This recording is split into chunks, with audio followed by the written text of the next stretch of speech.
great pleasure that I'm again this afternoon taking time with all you people um, to speak and talk about my very own passion, history, and especially Argenteuil history, uh, which kind of connect to the Laurentian.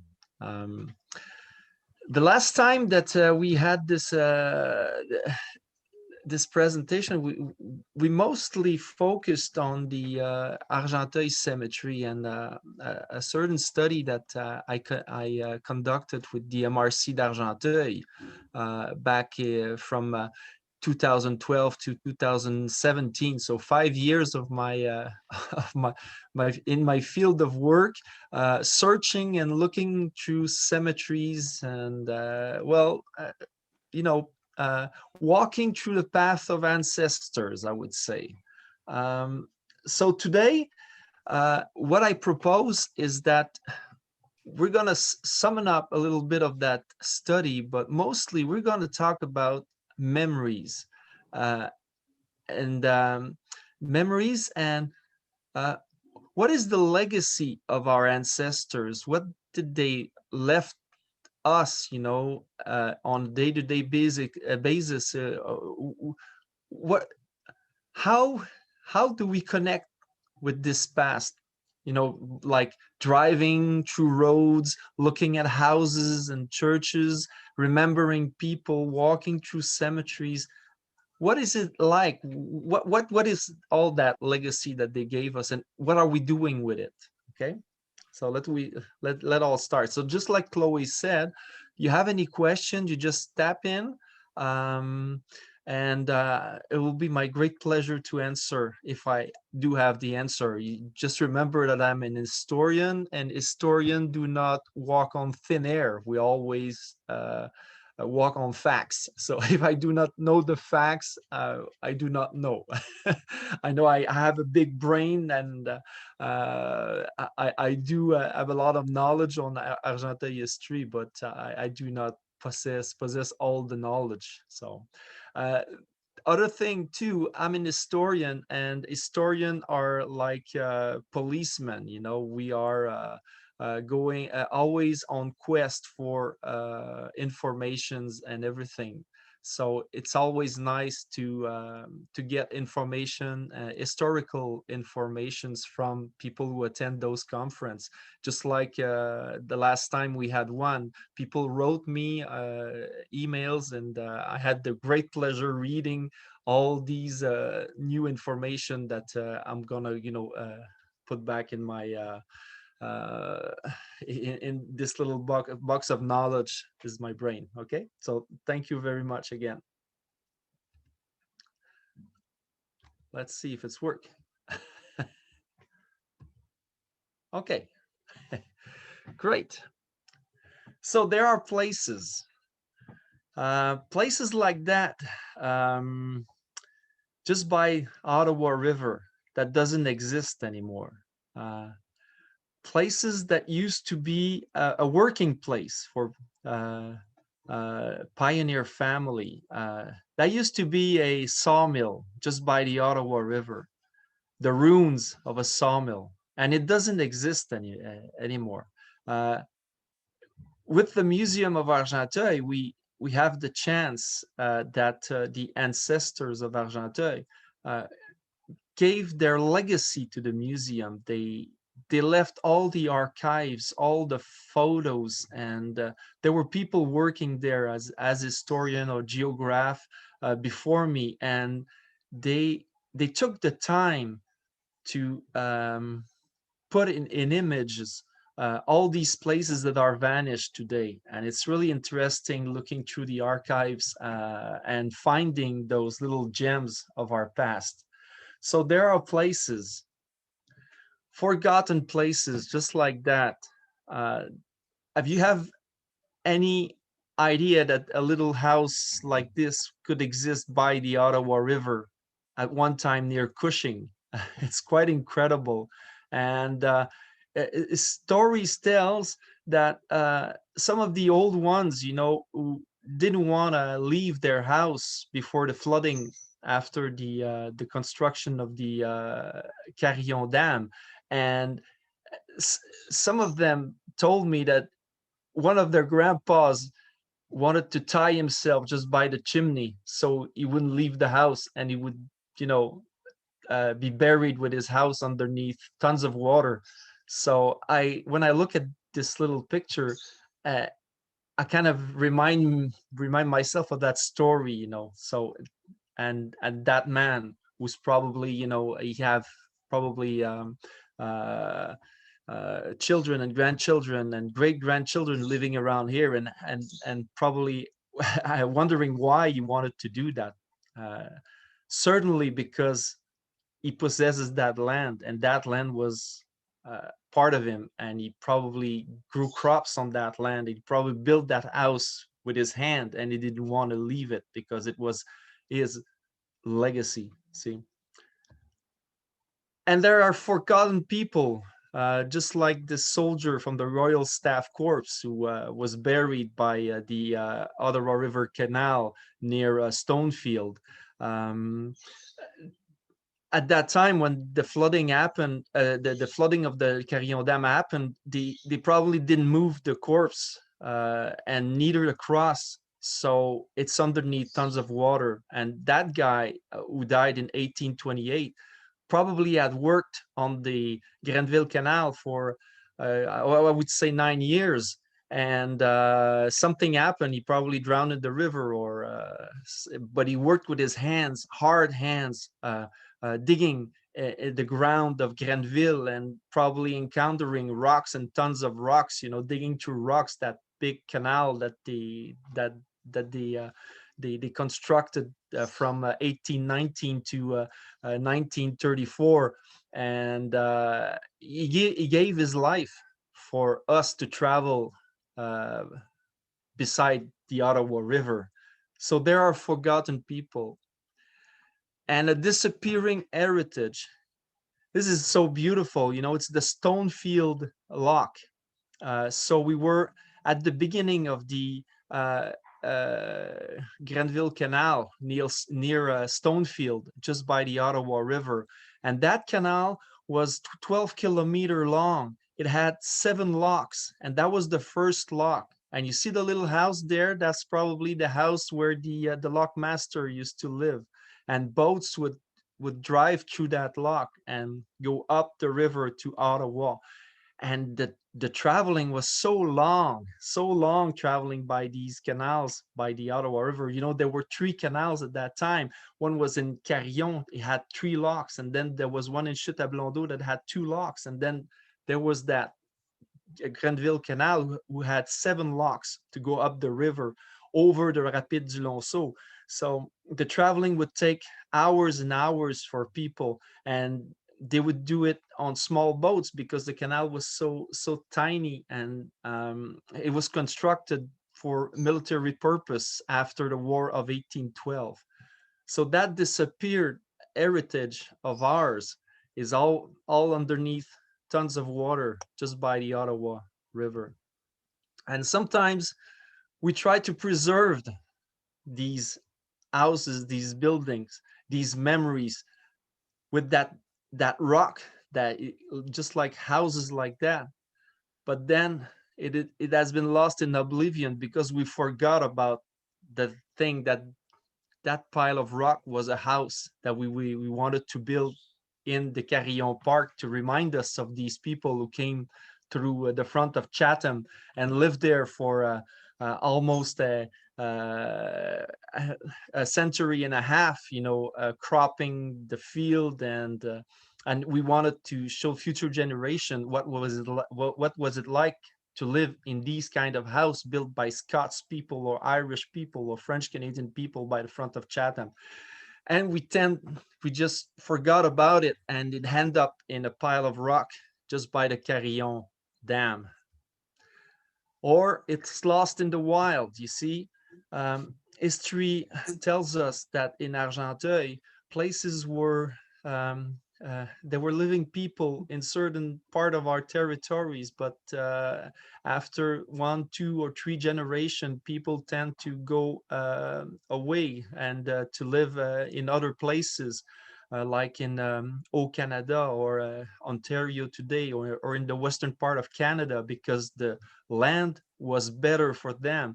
So they just went away, and houses stayed there, and people at churches that had been moved, and there were people buried in certain cemeteries, and they are still there, but there's no sign of them, of their passage on that land. So places like Scotch Road or Shrewsbury or the West Gore exist in Argenteuil, but nobody remember who were those people living there. So, and sometimes it's forgotten in the way that we look at things. We have gems like the Ayres plant. The Ayres a manufacturer. Generation of people worked there from 1876 up until 1993 at the end, and today the buildings are still there, but the building are slowly deteriorating, and we do not know if one day the North River will go back to its origins, if the power plant will still be there, or if it will be just like it was at once, a big chute. Sometimes heritage is overlooking the valley. You remember the story I told you about Sonny Mekere, that he wanted to be buried on top of the valley just to watch for the valley, that nobody will destroy the valley, nobody will move the valley. It's quite incredible. And I went up there, I remember, and it was so beautiful. And I told Sonny Mekere I wanted to be buried there. Me too, I said. It's beautiful places. Sometimes it's preserved, just like what was announced just before Christmas, that we have money to protect the Grenville Canal, at least the entry in Grenville. So this is so we've been fighting for years and years and years. And I remember Ronald Titlet used to be the MRC director and mayor of Grenville, that fought for the preservation and the conservation of the Grenville Canal. And then after him, Luc Grondin, the mayor who died a couple of years ago, fought for a long time. He was president of the Argenteuil Museum too. And to hear that we have money now to preserve that piece of extraordinary man-made projects, it's quite. I'm so happy and moved by, well, lots of emotion. And well preserved, just like communities who take care of the places that the ancestor gave them. See, just like in Melille, it's so beautiful up there, with the churches and the town hall and the cemeteries and the people there. It's with their heart that they're doing it, and hoping that future generation will pursue their work. Sometimes it's hidden, like the monolith of Carillon. Nobody remembers that it's there, but it's there. It's something really incredible that Hydro-Quebec, the government of Canada, and the government of Quebec did for the 100th anniversary of the Confederation of Canada in 1967. They decided to build a park there, the Parc Carillon, and then in the Park of Carillon, to celebrate the memory of Dollard des Ormeaux and his companion who fought for New France with First Nation people from Algonquin and Huron against the Iroquois. And there was a big battle up there, and they decided to celebrate the memory of these people by building the monolith. I remember growing in St. Andrews and going there and learning my first chords of guitar and playing guitar, and having fun parties with my friend there. And for 25 or 30 years, it's been abandoned, and now you see the MRC d'Argenteuil decided to have a historical interpretation sentier, so that you could go there and learn why it's there and who were those people who decided to do that. So this is quite incredible. And sometimes it's beautifully hidden just behind a church in the close to the wood, close by the Ottawa River, by the Grenville Canal, just like this mausoleum in the memory of Thomas Keynes, who was a important person. I will tell you the story of Thomas Keynes at the end of the presentation. And other times been demolished, just like this house there in 1960, or abandoned, just like the West Gore Cemetery, or a long time ago, just like the old Parks Farm Cemetery. It's a family cemetery there.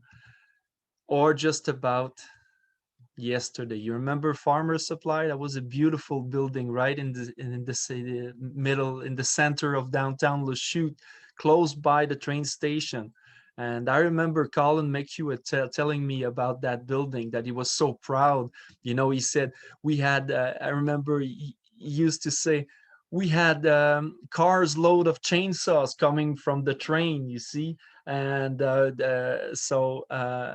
and he was really impressed by the quantity of tractor and whatsoever merchandise that he brought to Farmer's Supply and that he sold to Argenteuil's family. So these are all part of our memories. So do you remember? Yes, I do remember. Yes, I do remember. And it's beautiful. Those two there are still standing. And you know, the church St. Mungo's just by the Ottawa River, it's a beautiful place. And the people who are taking care, it's the community around. Those who attend the service, they are really impliqués in the preservation and conservation of that building. I think of lots of people. I don't want to know names because I will forget them. And this place here, do you know where it is? And this one here, remember we started talking about cemetery, about the tombstones and all the information that are written on the tombstones. So this is Lachute Protestant, just at the entry of the town of Lachute. And this here, it's St. Andrews. St. Andrews is probably le berceau de notre civilisation argenteuilloise. Yeah, I would say it in English. It's the place of birth of Argenteuil. That's St. Andrews. And this is the old grist mill, but particularly the oat mill of Sir John Johnson. You see, it's the same thing. And that's through the eyes of an artist. What was her name? It was Marie Alexandra Eastlake who did that painting. It's a beautiful painting that we have at the museum. And where are we now? We're still in Argenteuil, but we're up north. We're just behind the St. Aidan's Church in Louisa. That's in Louisa, so in Wentworth. And now, this is me walking through the woods, through ruins. It's the foundation of a church. And that church was just at the close by the road, on Scotch Road. So that used to be a Presbyterian church on top of these foundation. And what was used for? Another drawing of the oat mill of Seigneur Johnson. Any idea about that? This is in St. Andrews, a Protestant cemetery. And it's a charnier. How do you say charnier, Chloe? I'm not sure. You're not sure? This is where they used to keep the corpse of the dead people during winter time. I believe it was called a mausoleum. No, it's not a mausoleum. This is where the corpses. Oh, so then maybe a morgue? Yeah, it's like a morgue, yeah. Yeah, but in French we say charnier. So anybody? A crate. A A creep? crypt. A A crypt. Crypt, A that's crypt. it. Oh, yeah, that's a crypt. Yeah, yeah. So they were I always keeping, called it a mausoleum. yeah, and What's the that was built. difference? You see, that was built in 1868 by Lemuel Cushing of Cushing, and I will tell you the story of Lemuel Cushing at the end too. And Lemuel Cushing had a mausoleum about the same architecture as the one of the crypt, and in the crypt they used to keep the corpses during winter time.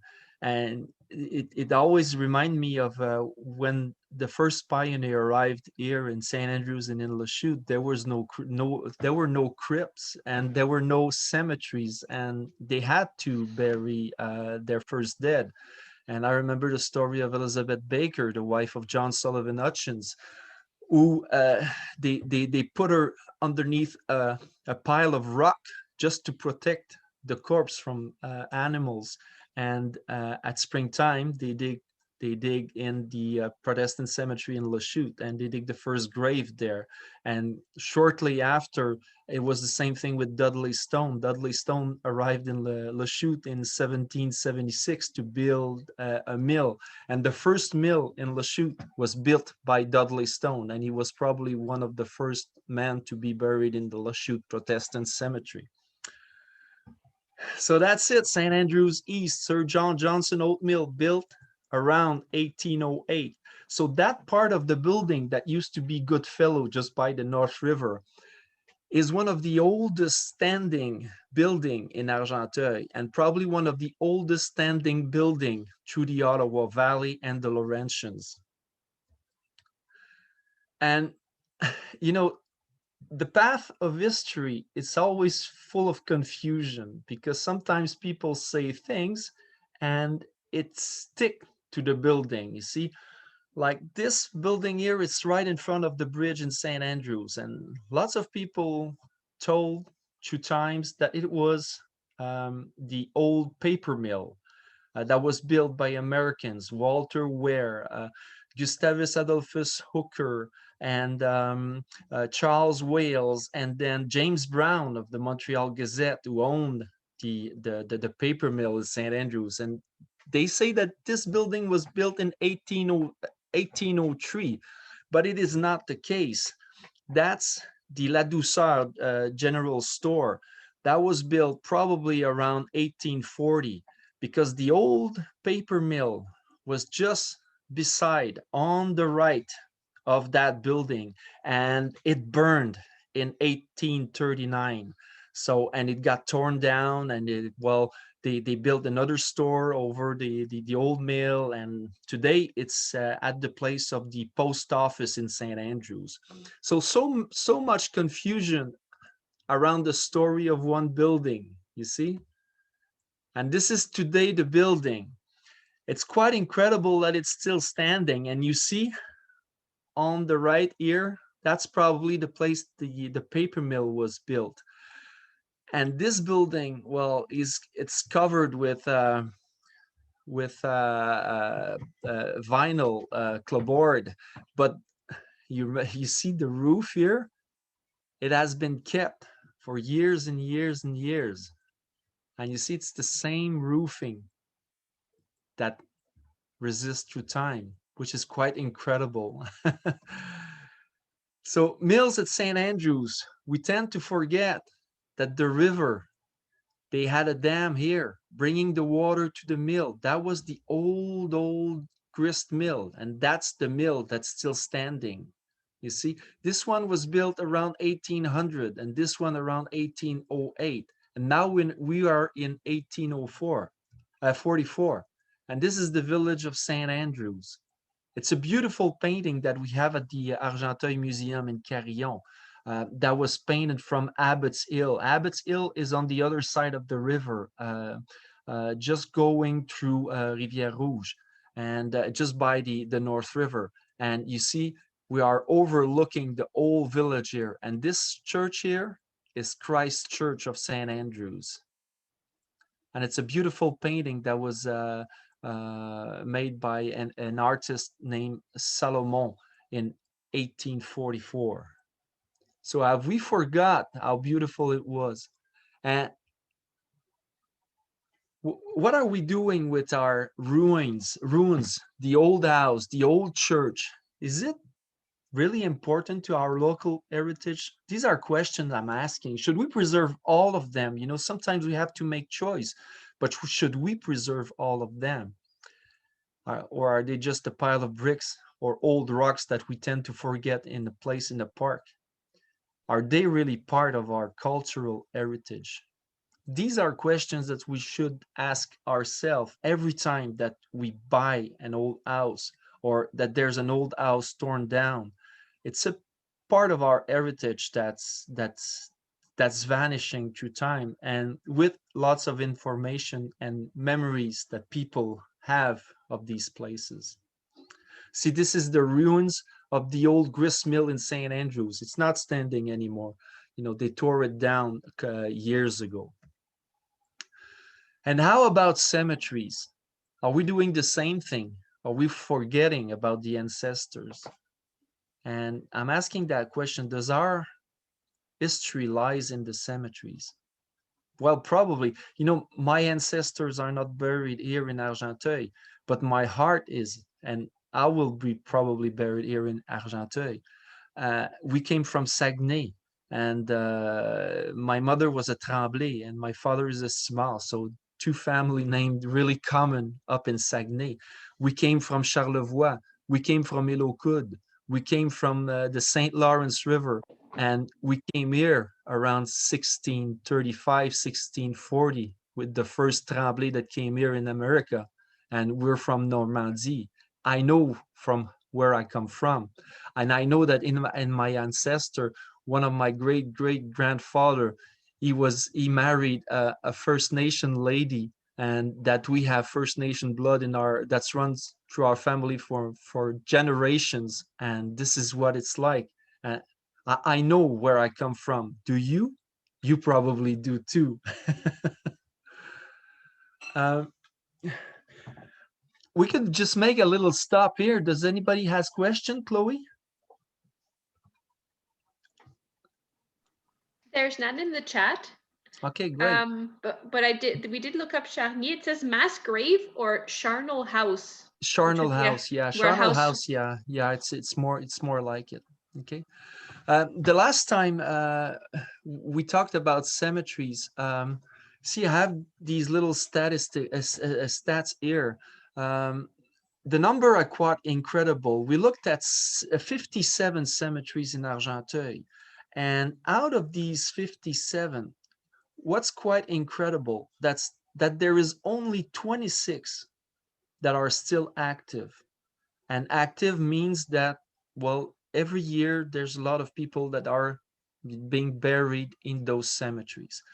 6 of them are semi-active. So that means probably in a year or in a 5-year period, there could be people buried there. But most of our cemeteries are inactive, abandoned, or lost, or relocated. So it tells me as an historian that we have an old heritage in our cemeteries. We looked at the number in the last presentation, and 86% of these cemeteries were created in the 19th century. So that's quite an old patrimoine that we have in our hands, and probably it needs a lot of love to be preserved, and a lot of heart of the people, the community that live by, or the community that their ancestors lived there. And I remember last time we talked a lot about the St. Mary's Cemetery on Avocat Road, by Avocat Road, and the little church there. And it made me think through all that time that if it was not for the family that lived just by the cemetery, probably the cemetery would have kind of vanished, just like the church. But the family is so present around it, to taking care of that little place, taking care. I just hope that it will continue for generations and generations. I remember through my study, going through archives of the St. Andrew's Protestant cemeteries, and it is said when they created that cemetery that they give money enough to last for eternity, to take care of that place for eternity, which is needs a lot of money, but and they are still taking care of that beautiful place. It's like a big garden with big trees and everything. So I tend to imagine that we will continue to take care of these places that our ancestors left for us. Robert, I do have a question now in the chat. Yeah, go. Macmillan House in Grenville, your feelings? Oh my God. It has been destroyed a couple of, well, I think last year or something. And it, my feeling, if I had so much money that money can buy, like we say, I would just not let these things happen, you know. But it's always a question of money and a question of interest. And sometimes, you know, for a long time in Quebec, people didn't want to live with old things and antiquities. You know, they say, these things, we want modern, we want something modern, so we want modern house and modern thing. And today we look at these antiquities that are, you know, we destroyed 2 times, or that we sent to United States, or and we say, oh, what a, you know, what a shame that we did that. And it's the same thing with buildings and houses. So yeah, it breaks my heart every time I see some of these old buildings torn down. But you know, I know that the nerf de la guerre, so the main thing is about money, but I do not have the money to preserve everything. I wish I did, but collectively, you know, we could do things. This is the, you know, this is why sometimes the comité d'urbanisme in a town, they exist. It's because people would say, okay, no, to the promoter, you are not allowed to demolish our patrimoine, our heritage. So, you know, there are ways to preserve our heritage. Yeah. There's somebody that put their hand up. Yeah, Lydia has a question. Yes. Yeah. Yes, I have. When I first came to Argenteuil, I met my mother-in-law, and she lives on the farm that I'm living on now. And this house was built in, I believe, 1870 some. And she was trying to modernize it the whole time that I knew her. She wanted to get rid of the old stuff and bring in modern stuff. And in the last 5 years, we moved in here, and I'm bringing back the old stuff. And I think it's amusing that all the things she tried to get rid of is treasures to us. There are so many treasures in this house, and it's over 100 years old. I mean, it's an old house, and it's beautiful. So I consider myself a caretaker of this home. And if more people thought that way, maybe we would be able to preserve it more. Yeah. Well, this is, yeah, you're absolutely right. And it's, you know, it's because of the energy and the caretaking of people like you that we still have lots of this heritage still standing. Great intervention. Thank you. And what about the memorials? Just a minute, Vicky, okay? Yes. How about the memorials? You see, there were plaques. During our time, at the around the 1930s, people of St. Andrews and La Chute, they decided to create a museum and a historical society to preserve and all the memories of Argenteuil here in Argenteuil, and they went through commemoration. And they did a commemoration of the first paper mill in Canada in St. Andrews. And that plaque was put on a cairn in St. Andrews. But the poor plaque had, well, some thieves tried to steal it. So are we going to be able to protect them too, you know, through the wear of nature and time, just like cemeteries, vandalism and thieves? See, that's a picture of Dr. Benjamin Nathaniel Wales of St. Andrews, one of the founders of the Argenteuil Museum, right in front of the cairn in 1938. So are we going to be able to do that? Or we have to remember Carillon. See, in 1919, a monument was erected there in the memory of Dollard des Ormeaux. You remember this? Just by the little church in Carillon, just by the Ottawa River in the background. And it was Dollard Monument created by Alfred La Liberté in 1919. And it was vandalized in 2009. You see, they stole the bronze and the bronze here. So what's left of that monument is just that. Are we going to be able to preserve that too when we have problems to build building roads with no holes in it? It's always a question of yeah. Let's go with your question, Lydia. It was Vicky, I think. Oh, Vicky, sorry, Vicky, sorry. That's okay. Robert, do you feel that we feel ashamed of our Anglophone heritage because of our troubled history since the Conquête and the rebellions of 1837 and so on? Or maybe there was a lot of Anglophone population that moved away from Argenteuil, and the people remaining, they don't identify themselves with the heritage from earlier settlers. Yeah, well, that's an interesting question, Vicky. Thanks. Yeah, it was a change of a majority around 1900, just like it happens in the Eastern Township from French to English.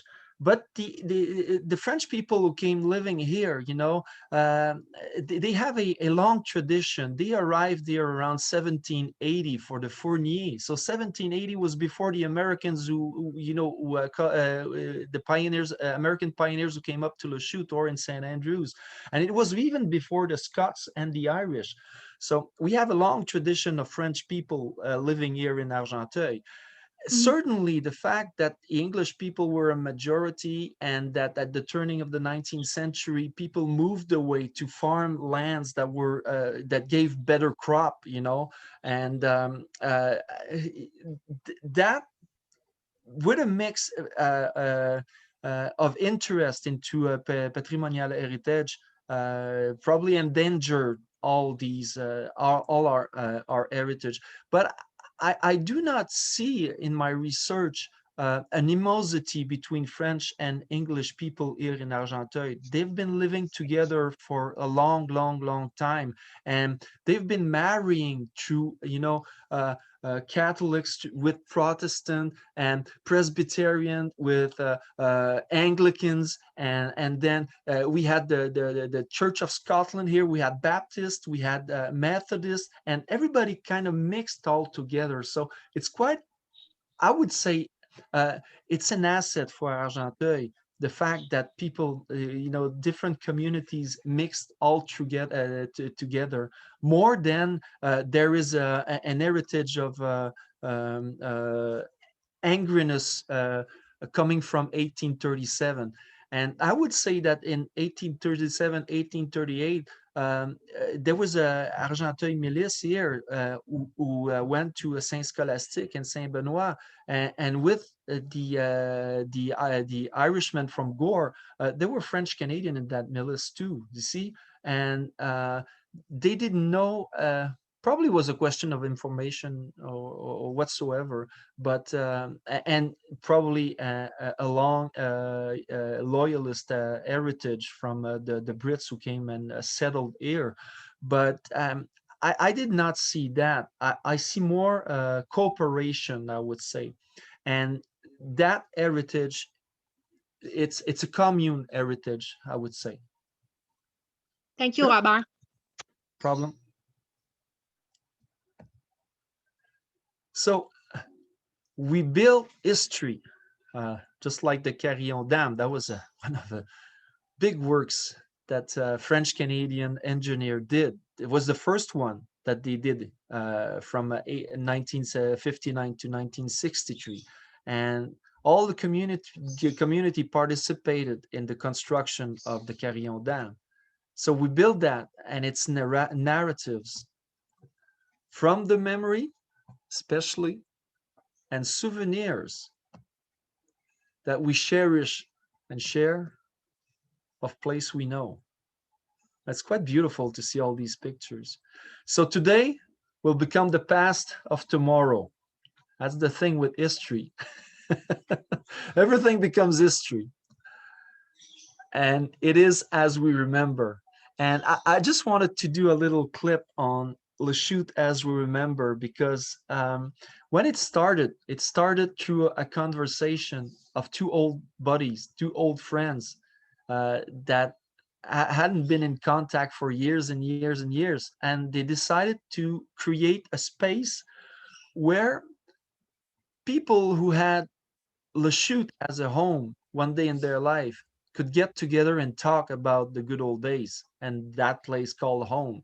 And it started with two people. And I remember when I got on that page, we were around 1,000 people. And today it's 8,000 members on that page.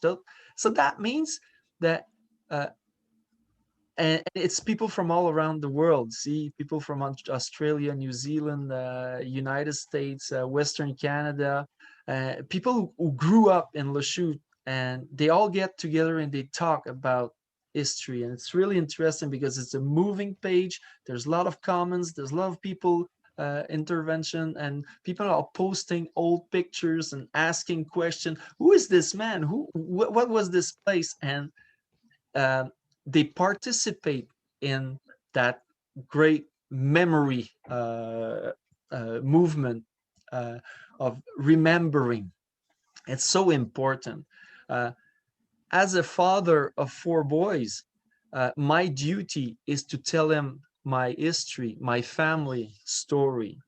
Just like my mother told me before she passed away. She told me our family story. So we have a duty to our children, to our grandchildren, to our brothers, to our sisters, to our cousins, to our uncle, to our great-great-great-grand cousins, because sometimes, hey, it's a big family, but we have a duty to tell them about our history and to remember. I had one comment. Yeah. My uncle Don Farmer was one of the engineers behind the building of the Carillon Dam. Great. And was he from Argenteuil?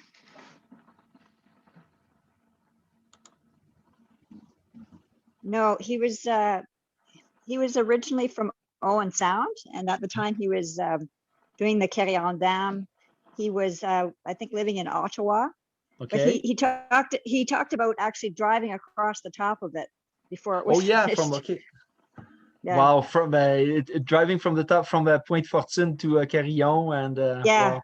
And was he living in a Carillon, a pensioner or something like that? No, he lived pretty much his whole adult life in Ottawa. Okay, so he traveled from Ottawa to Carillon every day to come and work. Oh, I'm not sure. Like he's not sure he's that. Since, he's since gone and everything, but he was a young father at that point. I wouldn't be surprised if he did the commute. I remember my grandfather Adrien Tremblay. He came to Carillon to work on the dam for 4 years, and during these 4 years, he stayed at Carillon. He rented a room there, and when my parents bought a house in St. Andrews, just by the St. Andrews Golf Club on the Kings Row, at that time was named Kings Row, now it's the La Seigneurie. And my grandpa Adrien came to our home, and he said to my mother, he said, "Come with me, we'll go to Carillon, we'll go visit an old friend." And he got back with that old friend that he made at that time building the Carillon Dam. And it was quite a nice experience. And she came to our house, and both of them came to our house, and we talked a lot about that time, and it was a great, great souvenirs. Well, Oh, for thanks. sure. So what's in the name? Let's do Oh, something. there's another question. Oh, okay, go. before from Lydia. Lydia? Lydia. The man that lived in this house, my husband's grandfather, he helped build the Kilmar Road. Oh, yeah.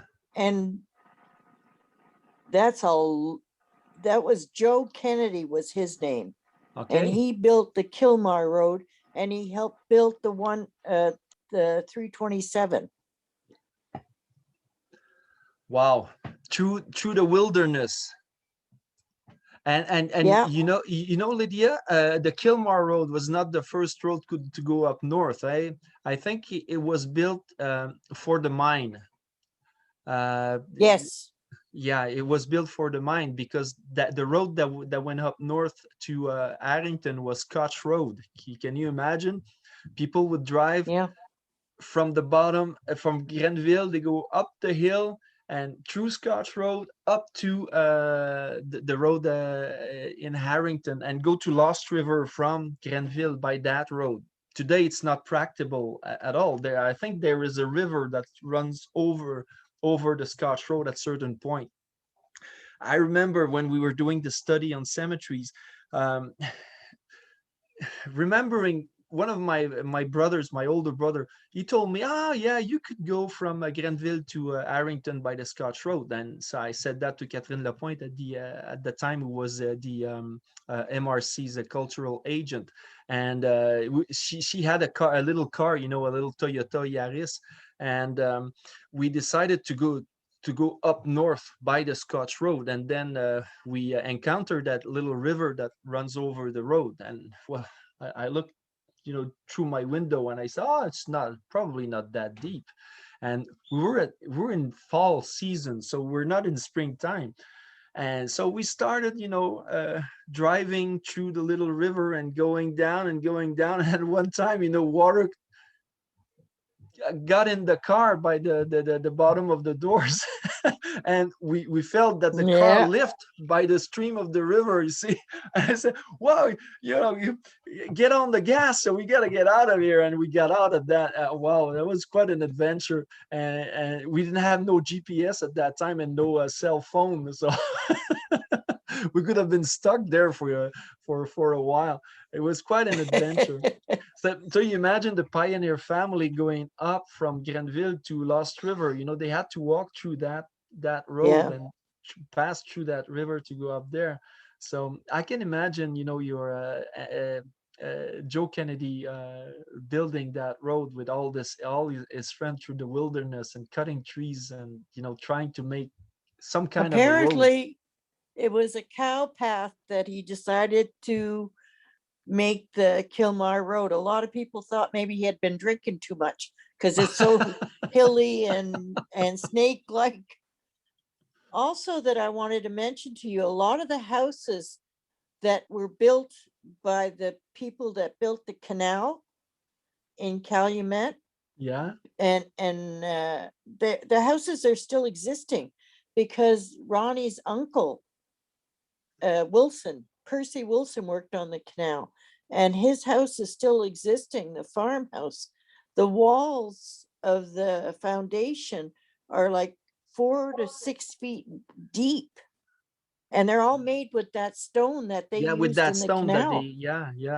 they were not able, to use the stone that they dig from the ground, because it was all too small to crack. So they had to bring the stone from Hawkesbury. There was a quarry in Hawkesbury where they squared stone, and they brought the stone over the stream of the head of the Long Sault to Grenville, and then by carriage by the certain places around the canal where they needed to put the stones on the side wall. And you see, it reminds me of something while we were doing studies on the Grenville Canal. I had to look at the level of the water, you see, because Hydro-Quebec with the Carillon Dam, they always said that they were going to bring the water to a certain point high. And the canal was built not to have a dam on the river. So one of the main problems that the canal has now these days, it's because of the erosion of the water, the streaming water that goes through. It's too high. It should be like 3 feet lower. So this is why they were able to receive a lot of money from the Tree government to help stabilize the side walls of the canal in Grenville. So let us continue with the presentation. What's in a name? You heard about toponymy, eh?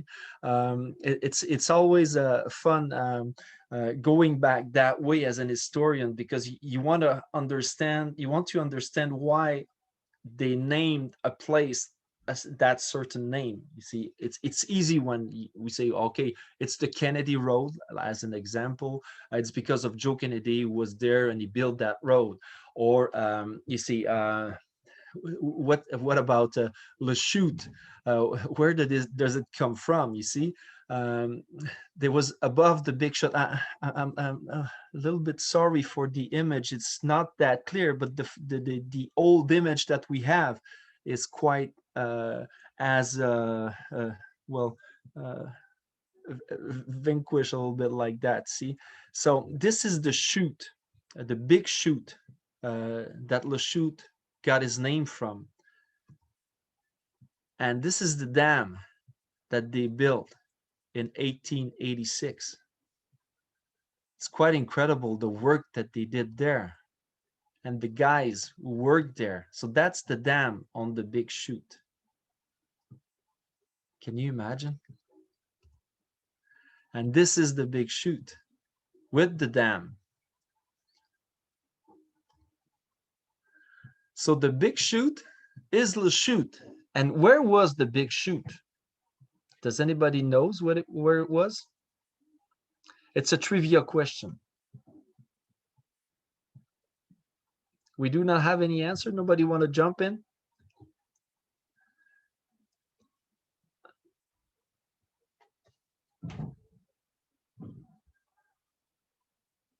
So you're gonna let me answer it, eh? Okay. You know where the Price Wilson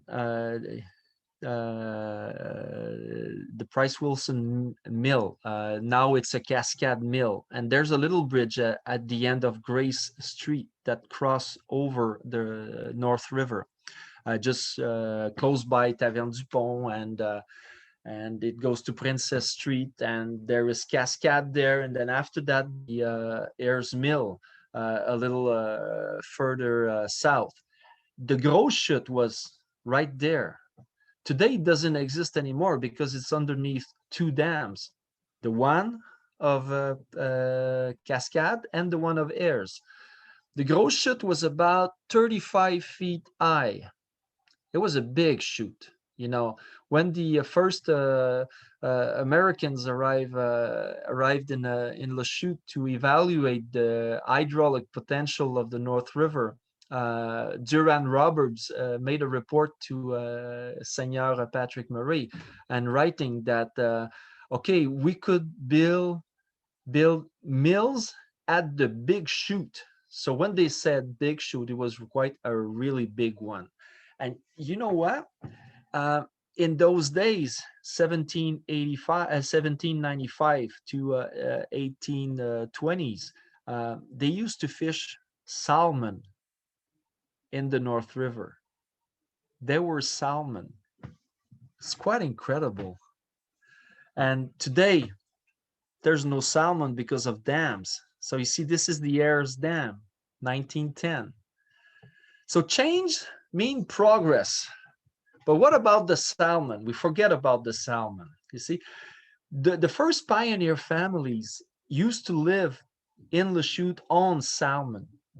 They fished in the river. So they fished salmon in the river. Ezekiah Clark, one of the first pioneer to establish here in Lachute in 1796. He died in the river drowning while fishing salmon. That's quite incredible. And today you wouldn't fish. Well, you probably would fish because the river is a little, well, it's more cleaner than it used to be. But salmon would not come up. And what about if we bring the river back where it was 200 years ago? Will the salmon come back? It's quite an interesting question. I would say yes, because they do remember. Well, the salmon has like a cultural heritage, an inner cultural heritage that they will always go back where they were, if it's possible. So we do not have any more dams in St. Andrews, neither at L'Île aux Chats. The only dams that are still standing, it's in Lachute. That was before 1915, Earl's Mills, and today, Dame Neuve was built in 1929, and this is Dame Neuve in 1988. So you see, it's a beautiful dam. It's really quite incredible. You know, the architects who designed that dam, he had an idea of making something really beautiful. And probably at that time, Jack Ayres asked him to design a really, really beautiful dam. That was in 1929. And you know, the French people, they're always, it is so incredible with English, you know. They named a street that goes to the dam, to the barrage, in French is barrage. So dam, and they name it the dam, just like it was the new lady. Just like, you know, it's quite, sometimes I think about, for the Ayres family, was the dam a lady? I'm not sure. But for the people of Lachute, it was a lady. So it was the new lady. In 1988, they almost lost the Dame Neuve because of the flooding. And you see the water running through, and they had to do lots of repair around here.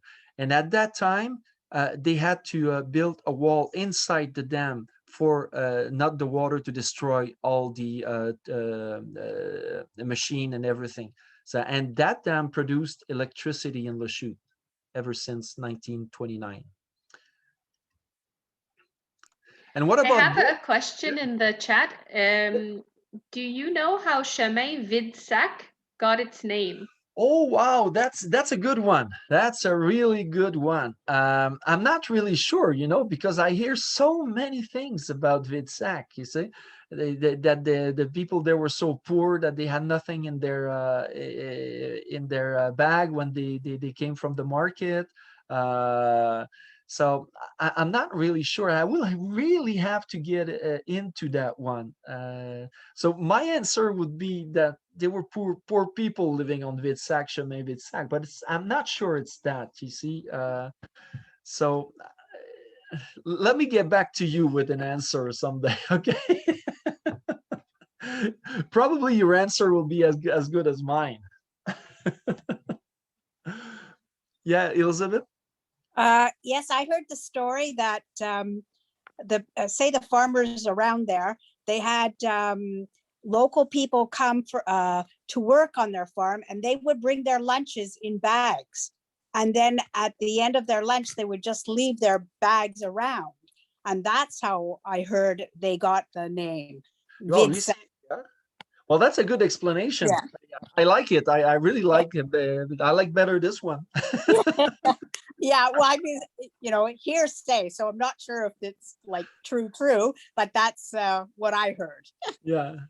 Well, it tends to make sense, okay? Let's say that. I have another question. Yeah, where does Lachute get their hydro today? Oh, probably from the main line that are coming from Bay James or the north. Carillon Dam, It's for the they keep the electricity during the rush hours. You see, when it's too really cold outside, it would they would give it to Montreal and the surroundings. As for, I would say, the Ayres family, you know, they have two dams on the North River, one near the plant and that one there, Dam Neuve, and they are producing electricity for Hydro-Quebec. I would say that the amount of electricity that they are producing would be quite enough to support probably old quartier in Lachute, but not the whole of the town. But they are selling it to Hydro-Quebec too, so it's not for Lachute. So no, it's probably come from the main line. Yeah. Okay. And what about gore? Does anybody knows what gore mean? And it's not a movie, eh?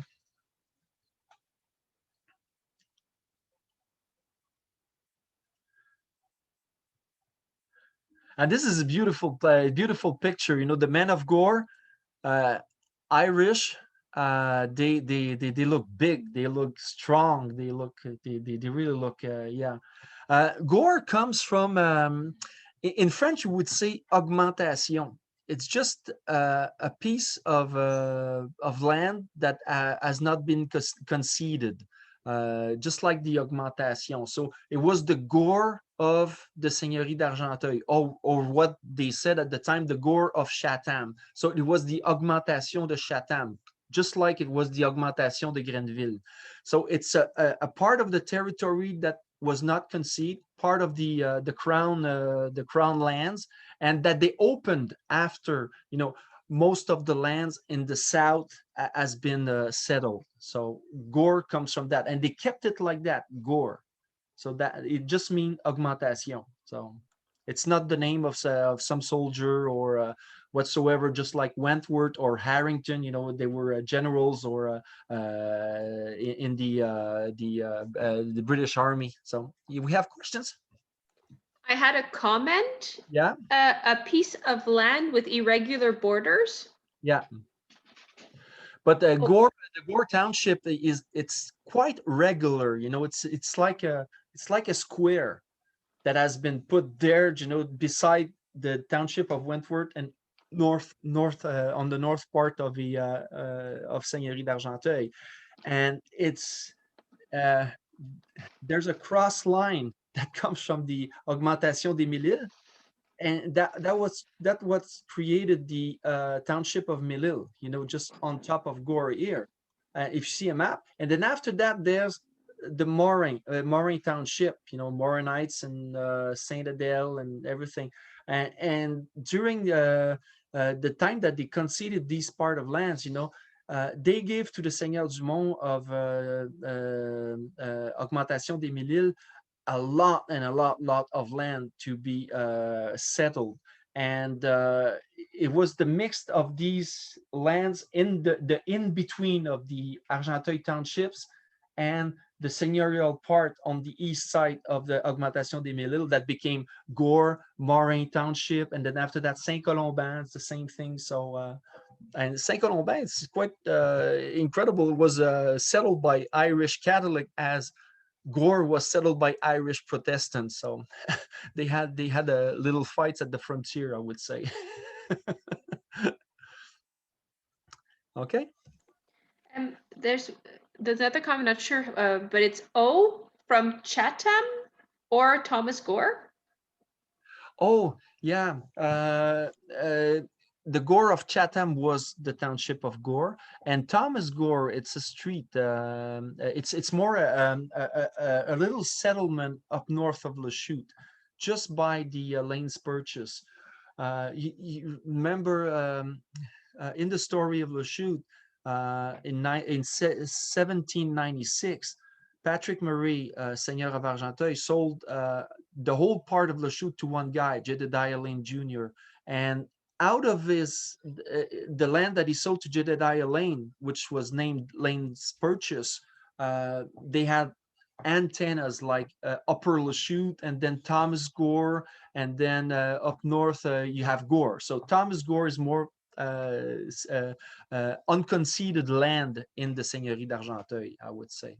And it was named Thomas probably because somebody named Thomas lived there. So, okay. I know I talk a lot, and it's always you know, I tell myself, okay, you got to shorten a little bit, but you know, I'm the one who, historians, you know, we wrote The Art of Being Brief, but we wrote it in 14 volumes, so it's a never-ending well, the historical connaissance. Okay, let's go to the last part of our presentation, which is about some of our famous people. What we do encounter at the museum and in the archives are pictures, family pictures. But you know, most of them, we have no clue who those persons are. We have no clue. No clue at all, because there's nothing, not even a little tiny information about the date of who was this man and where does he come from? What is his story? When was he born? Does he have any offspring here in Argenteuil? And we're looking through the details and say, okay, well, he was probably part of a certain militia. And was it the Argenteuil Rangers? Was it the Argenteuil Militia? So if it was the Argenteuil Militia, it stopped existing around 1865. If it was the Argenteuil Rangers, it's probably after 1865. And we look at the pictures, okay, when was the time that type of picture would have been taken? And we could fix a date around, well, I would say 1880, 1875, 1880. I would say, you know, by his age, he's young. He's about in the 20s or the late 10s, 18, 19. He's a young guy. And he has a hat here. What's this hat? Was he an officer? Was he a soldier? And that's about what we could say. And if any, you know, when you have photograph pictures, it's a good thing to write information in the back of it. It's always useful for historian and archivist. You see, how about them? That's really a beautiful picture. And you see these hats here and hats here. We know, I know who that man is. He's a Wilhelm from Cushing. And these photographs were taken from a fond d'archives from the Wilhelm family in Cushing, Cushing, Greases Point. See, and I recognize that guy because of his mustache. And it's probably a family picture, but it's so beautiful. But we do not have more information about that. So famous people, you see, and how about them? This is beautiful. That's a beautiful picture. It tells a lot. Okay, they are workers. Where do they work? Anybody has a clue? And around what time? CIP? CIP is what? The CIP, the where they made bullets in Brownsburg? Yeah, in Brownsburg, yeah. Would it have been there? The lady on the far left. Yeah, here? She reminds me of someone. She reminds me of my mother-in-law. Wow. Oh. Have you ever But seen I'm that not picture? sure of that. Have you ever seen that picture before? No, but I've seen pictures like that. Okay, great. Wow, this is incredible. Yeah, these are our workers in the CIL in Brownsburg, but at that time it was called Dominion Cartridge. Dominion Cartridge Company up until 1921, 25, and then after that it became the CIL. But that picture was from the First World War, okay? And mostly it's women working as mechanics in the industry, because the guys they went to war at that time. You know that CIL became DIL during the Second World War. So from 39 to 45, it was called Defense Industries Limited instead of Canadian Industries Limited. And the plant in Brownsburg employed up to 4,000 people. And Wow. yeah, 4,000 people worked at the plant during the war effort. Mainly they were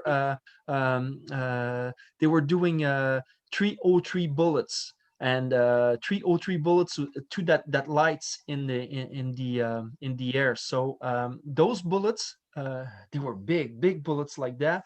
They made like 10 million bullets a month. So it was 120 million bullets a year. And they were working 24 hours a day, 7 days a week. It's Is quite it incredible. possible that I could get this picture? Oh yeah, Could you send me that picture? yeah. I can send it. You just you write to Chloe at the end, Okay, and she'll bump me your email back, and I'll send you that picture. Okay. her name was Gertrude Wilson. Okay. Her and her sisters and her family worked at CIL, At CIL. Yeah. and she was very, very young. Yeah, she was probably 18 or 17. You see, in those Yeah. days. Yeah, okay, yeah. You know how much they were paid an hour at that time? No, It was close to 10 cents an hour. Yeah, wow. That's so. yeah. And during the Second World War, the salary went up to 35 to 40 cents an hour. Mm. Yeah. Wow. But My you see, husband worked on a farm when he was young, and he got $20 a month. wow. Okay, and he for was working he on was a working farm. 7 days a week. Is that right? Oh, yeah. Yeah. Well, you know, And he was when we only did like, he we started did a when he was docu 12. yeah, we did a documentary on Airs Limited in Lachute, and during we had interviewed people who worked there in the 30s, and just before the war and after the war, and they were earning around 13 cents an hour. And at Wow. that time, buying a piece of land in Lachute was around $200. So you see, Wow. yeah, what the company did after the war, they opened up a little counter for the Caisse Populaire, and they asked for the workers to deposit a part of their earning in the compte d'épargne. What is épargne? Is Savings account. saving account, to buy a piece of land to build their own house. And people were just dropping like 25 cents, 50 cents to $1 a week. And after 2 years, you know, they had enough money to put the cash down on the land, and after that they could go to the bank and get a loan for building their houses. This is how those workers in Lachute became owners of houses. And so it's quite interesting that a company decided to do that to keep their people around. Employees. Yeah. Yeah. Yeah. Very There interesting. used to be houses by the CIL, Yeah. and a lot of the workers, young girls, lived in those houses because they couldn't travel back and forth to their homes. No, So they some of used to them be like came room and from board. yeah, some of them came from New Brunswick and Nova Scotia to work here in Really? yeah, in Wow. Brownsburg. And you know where the arena in Brownsburg is? There they used to have bunkers for girls so that they could live just by the manufacturer to work there. And they had surveillance too. Because most of them were young girls, 17, 18, 19, had no family around. So yeah, Elizabeth. Yes, I was just going to say my great grandmother is from Brownsburg, and during the war, she was a supervisor in one of those Okay. bunkhouses for the girls. Okay. Wow. And that was mainly during a wartime. And yeah, I remember people saying that in Brownsburg it was quite active at night, you know, because people and some of the workers, they would share a bed. So during their working day, there was somebody else sleeping in their bed, and then they would go there at night and they would switch like that. So and those wartime houses are still there, right? There are a couple still. We did a study there from for the museum on these war times.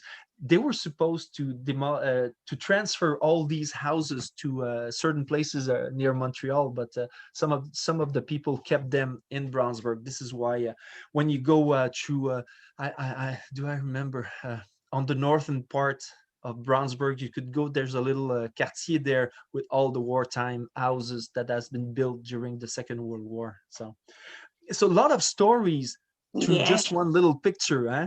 It's quite interesting how we could, you know, build a narrative around a picture. Yeah, well, there's also a comment that says cost Yeah. of living was different, of course. My grandparents bought a house for $800 in the late 70s and early 50s. Yeah, yeah, yeah. And Cost of look at living it was now. different. Yeah, yeah. Yes. And well, today that house must it's probably worth close to, well, 200,000, 200 to 300,000. How about that picture? Is it only an old picture? It said a lot. It's saying a lot of things. Does anybody wants to go with their explanation?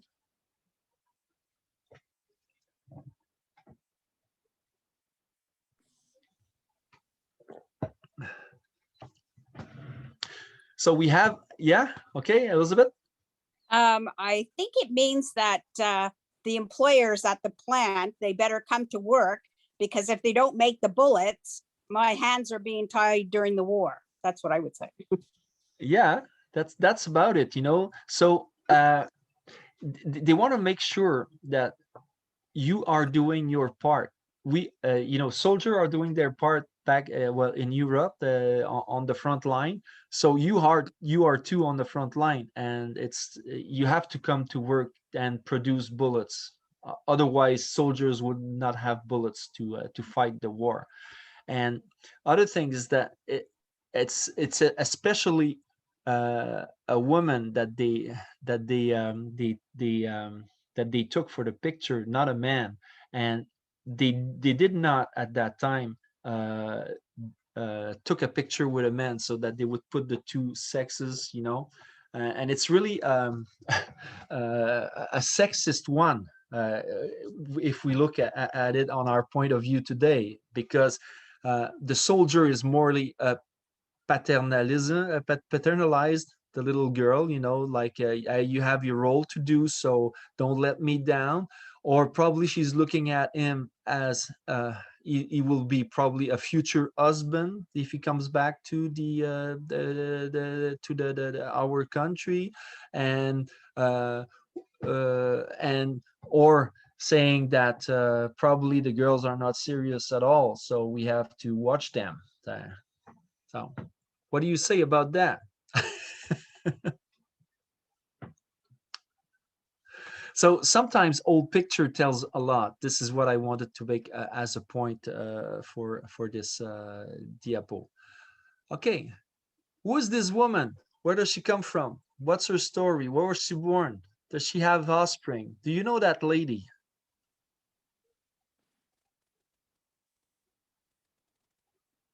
Nope. You should know about her. She's probably one of the most important women who has lived here in Argenteuil, and even in Quebec, and even in Canada. I have a comment that says, looks like Neely McClung. Oh, no, Millie McLean. No, that's not. No, that's not. No. Oops. Sorry. I got a good one. Maude Abbott. Yeah, Maude that's Abbott? Maude Abbott. Yeah, that's Maude Abbott. Yeah. Yeah, very well. So Maude Elizabeth Abbott, Maude Elizabeth Seymour Abbott, born in 1869. and she died in 1940. She's one of the most important women in our history. You know why? Because she's one of the first doctor that ever came out of Bishop University, and she always wanted to study in at McGill University, but she had to go through art studies, not medicine studies, because women were not allowed to be a doctor at the end of the 19th century. So she made her way through the art studies at McGill, and after that, she got into medicine at Bishop University. They had the medical school in Montreal, and she studied there, and she became a doctor. And she became one of the a really world famous doctor, because she worked on the heart, certain art, congenital art problems that young babies had at their birth, the blue babies. So she worked on that, and she wrote lots and lots of books. And you know what, Maude Abbott, she was born in St. Andrews, and she lived in St. Andrews, just on the other side of the bridge at Elm Bank. That's her house here. Elm Bank, you have the De la Seigneurie, or King's Road, that goes to, and the road to Carillon there, and the bridge and the river is right there. So she lived there, and she lived too in Montreal. She worked at McGill University, and she was the creator of the medical museum at McGill, and she was the founder of the Historical Society of Argenteuil County and the Museum of Argenteuil. So she's one of our star. Yeah. You have a question? Elizabeth put her hand up. Okay, Elizabeth. Oh, no, it's okay. I was just answering who she was. Okay, great, Yeah. great. Oh, I have a comment though. Just Yeah. read recently that the late Christopher Plummer was related to the Abbott family of Argenteuil. Yeah. Christopher Plummer was the great son of John Joseph Caldwell Abbott, who was a St. Andrews born, and he was the third Prime Minister of Canada. We will go into him. And it says, and to John Abbott, the first Canadian-born Prime Minister. Yeah, first Canadian born Prime Minister. Yeah. So Maude Abbott, she's buried behind Christ Church at St. Andrews, and she wanted just a little tombstones like that across. She has no offspring. She and her sister Alice were living together up until the end of when Alice died in 1938, and Maude died in 1940, and she never got married, never had any children, and they were the only survivor of that branch of the Abbott family. William Abbott was her grandfather, and he was the brother of Joseph Abbott. Joseph Abbott, who at one time was the owner of the old Macmillan House in Grenville, the one that we talked about before. And he was the first priest here in St. Andrews and the founder and builder of that church, Christ Church. And Joseph Abbott was the father of our next star, Sir John Joseph Caldwell Abbott, born 1821 in St. Andrews. John Abbott was the first Prime Minister of Canada born in Canada. He was the third one, and he was Prime Minister for 2 years at the most, 1891 or 92 to 1893. And he was really ill at that time. But John Abbott is behind the whole perspective of Canada from one ocean to another, and he was a railway builder. He was the owner of the Carillon Grenville Railway, and then he was behind the whole Canadian Pacific, the Canadian Pacific Railway. He wanted at first, when he was the representative of Argenteuil, he wanted that the first train to go through Argenteuil pass through St. Andrews, but he lost his battle, and the train ran through Lachute instead. Can you imagine if the train has passed through St. Andrews at first in 1876? The whole picture of Argenteuil would have been so different. And because the train passed in Lachute, industrials like J.C. Wilson and Thomas Henry Ayres came and settled in Lachute and built their big enterprise. So John Joseph Caldwell, he was doyen at McGill University, just like his father. His father, Joseph Abbott, he taught. He was a teacher of geography and history. Wow, it's fun. John Hamilton. Does anybody know John Hamilton? He was a guy from Hawkesbury, just on the southern part of Grenville, and he was the owner of Hamilton Mills. He was the son of George Hamilton. George Hamilton was the founder of the Hamilton Mills. The story behind George Hamilton is quite a moving one.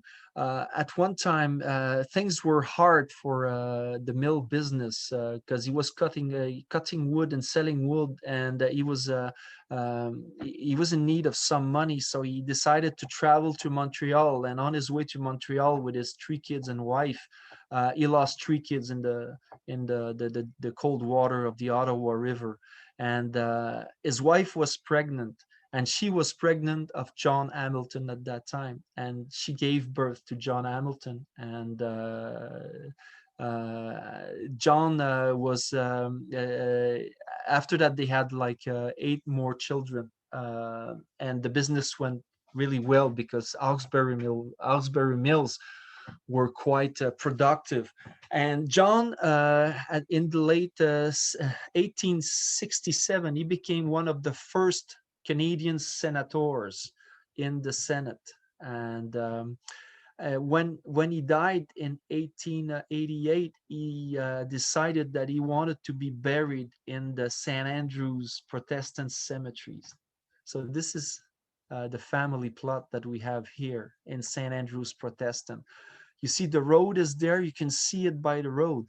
And the thing is, probably what they did when one of his children died, they planted a tree on the family plot, and now the tree is so big, it's about 100 and 120 years old. It's quite incredible, and it's a beautiful place there.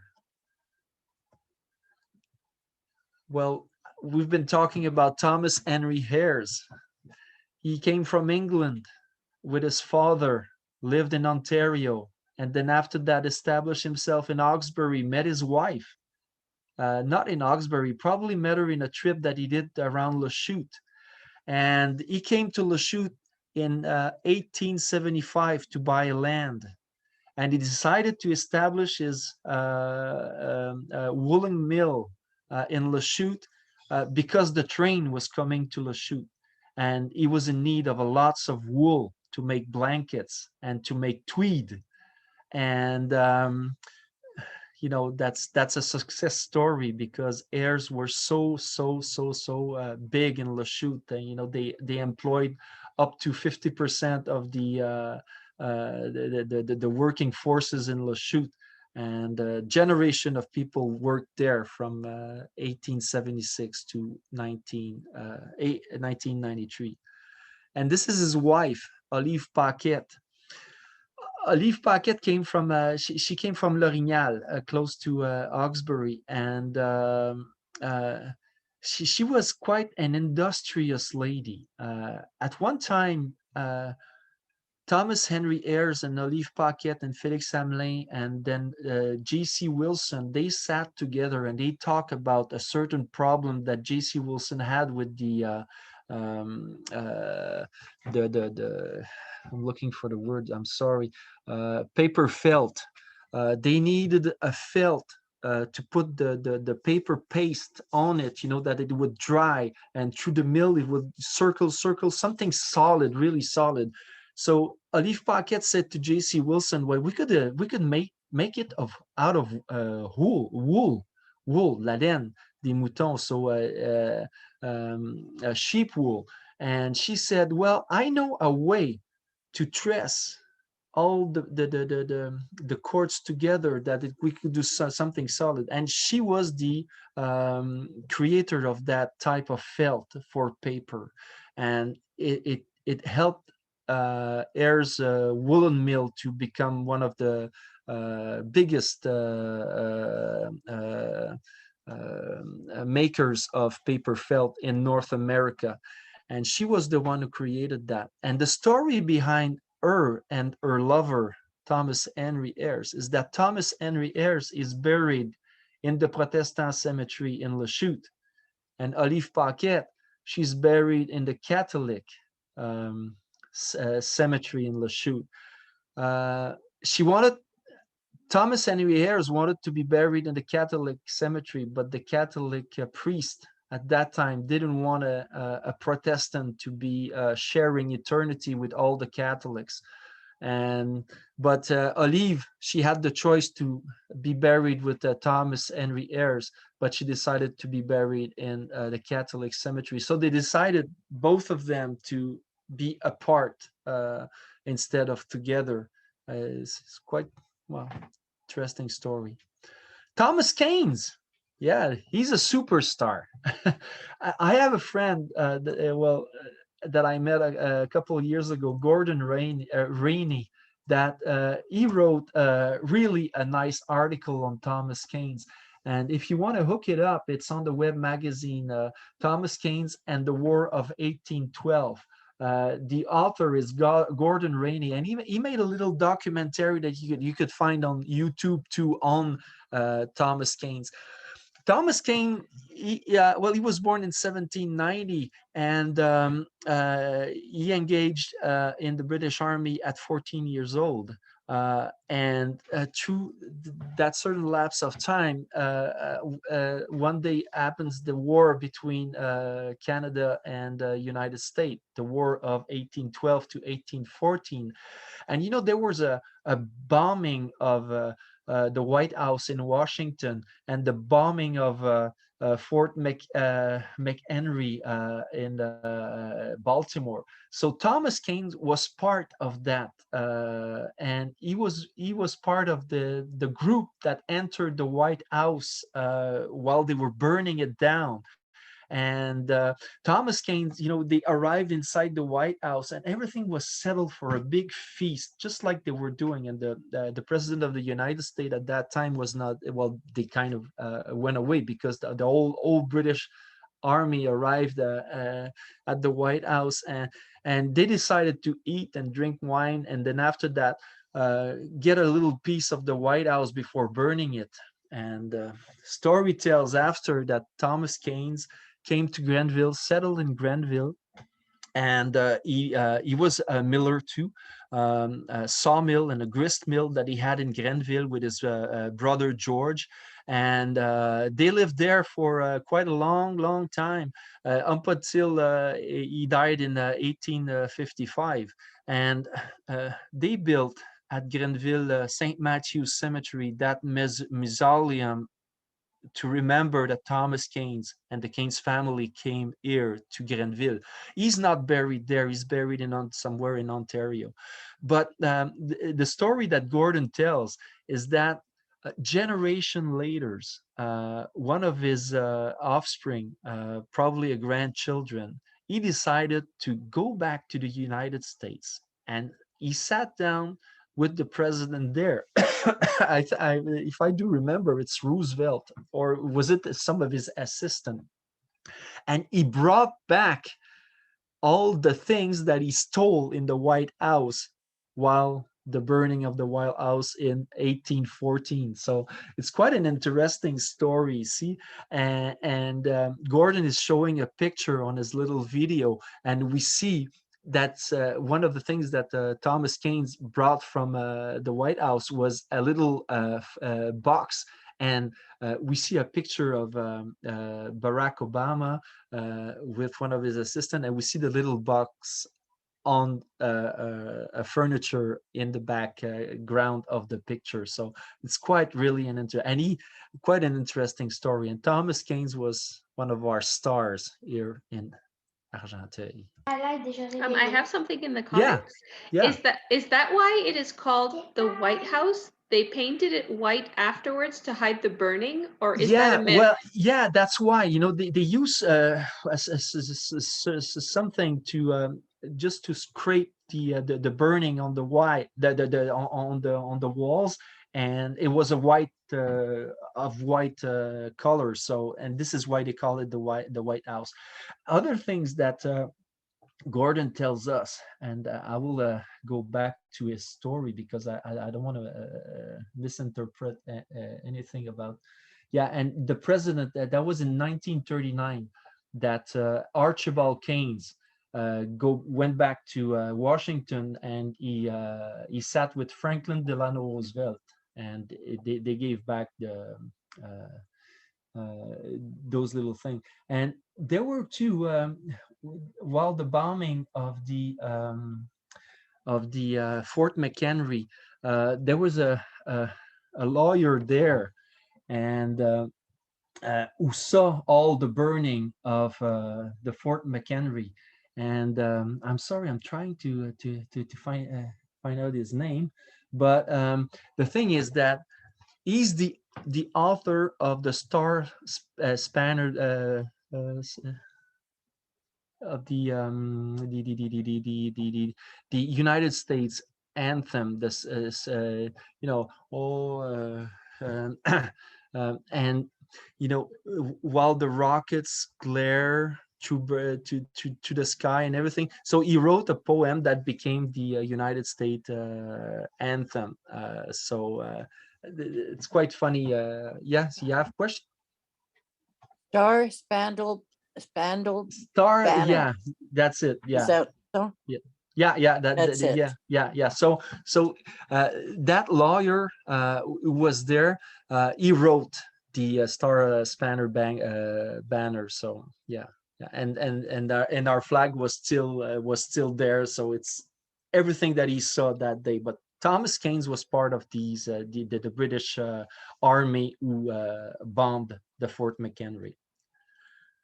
I think I got a last one here. So, you know this place here? That's the Cushing store. And Lemuel We always Cushing. called it Mary's store. Yeah, Mary Elliot's store too, huh? Is that right? Yeah. Yeah. So Lemuel Cushing, who was born in Trois-Rivières in 1806, he probably arrived in the front of Chatham at Cushing. He bought that place, and he was the builder of that store around 1828. So that's really an old building. And through this road, the front of Chatham Road, there are lots of buildings there, and there is an old really an old square building that was a Methodist hall, the Methodist hall, built around the same time. And those buildings too were built with the rocks of the canal. See, so Lemuel Cushing, he was a merchant and owner of the store, owner of a sawmill. He did lots of business, and he was the builder of Caledonia Spring. You see Caledonia Spring in Eastern Ontario. He was the founder of that town and that hotel there. So I have a comment in the. yeah. It was sold not long ago. The new owner said it would be reopened. Yeah, it's one of my friends, Jacques Campo, the owner of Campo Autobus here in Argenteuil. He has lots of school bus in Gatineau and everywhere. So he bought the place and he wants to open it again as a little corner store or something like that. Yeah, yeah. I did lots of research for him on that building. I know the time is running really fast. I've been talking for an hour and a half, and probably some of you will have questions and everything. So I'll go really fast on that one, okay? It's a legacy from the past. It's always like that, you know. Memories. You see, that's the Can I just Carillon. mention about the store? Yeah, I owned that store for 10 years. I bought it from Mary Elliott. yeah, And called it was Crawford's, my former husband and myself. And I bought it from Mary, ran it for 10 years, and then sold it to Barbara Cruz. But we called it the Old Stone Store.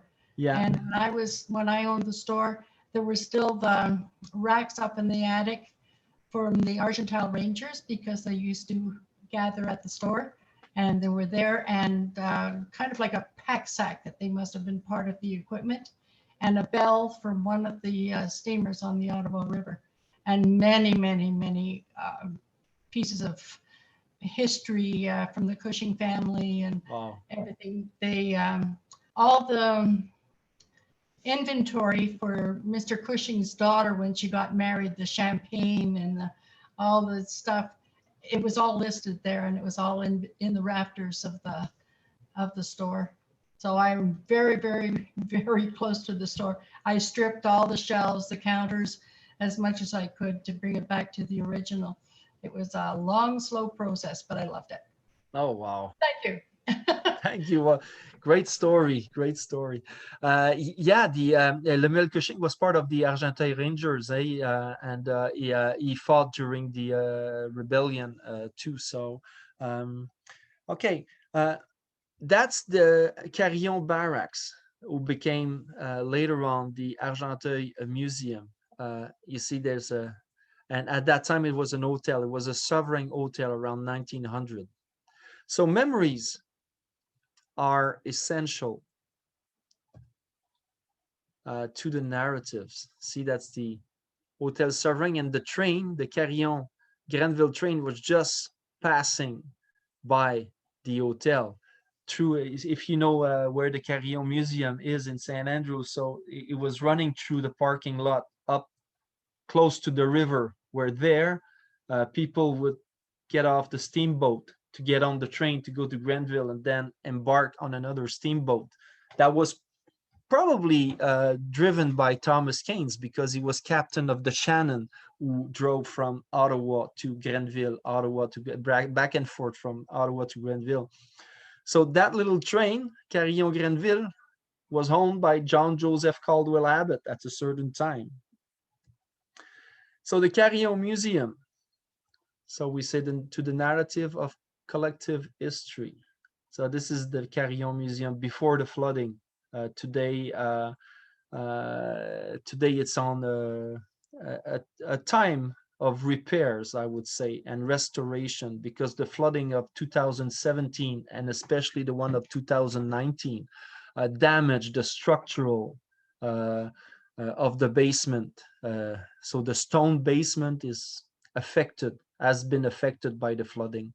So they have to do repairs on the stones. And it will be our common heritage. So you see, that's one of the room inside of the museum that was named Argenteuil, My Life as a River. So close by the river, the Ottawa River, the Rouge River, the North River. It was the lungs of Argenteuil. So that's about it. Many thanks. Thank you for that amazing presentation. So do you have any Thank you very questions? much. I enjoyed that very, very much. I have to go, and I appreciate everything you've let us know. Thank you. Thank you very much. Well, you see, thank you. You see, I'm a really passionate person about history. So Well, thank you very much, everybody, and hopefully we will see you on another one of these presentations, or it could be in person. That would be nice, yeah. It would be, like we say, it would be different. Yes, that's a better word. Yeah. Bye, Elizabeth. Bye, Joan. Thank you. Thank you so much. You're a wealth of knowledge, and we appreciate that you're not brief. Thank you. Thanks very much. Bye-bye. Bye-bye. Thank you, Sonia. Thank you very much. I've enjoyed it as well as the first one. Thank you, Brenda. Thank you very much again. We need to get in touch. Oh yes, for sure. You live a little bit far from me, eh? And, it's a bit of a trip.